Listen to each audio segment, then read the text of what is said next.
Want to reduce the amount of data Google collects from your Android phone? Don't worry. In this video, I'll show you how to stop Google from collecting your data on Android. So, let's get started. First, open the Settings app on your Android phone. Now, scroll down and tap on Privacy. Next, scroll down and tap on Ads. From here, tap on Add Privacy. Here, you'll find three options: Add Topics, App-Suggested Ads, and Ad Measurement. Open each option one by one and turn off the available settings to limit how your activity is used for advertising.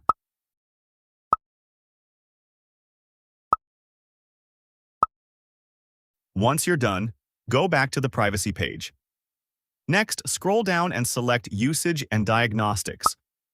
Here, you'll see an option that allows your device to send diagnostic and app usage information to Google. Simply turn this option off.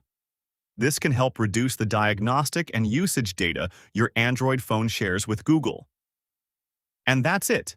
If you found this video helpful, don't forget to like, subscribe, and hit the bell icon for more useful Android and privacy tips.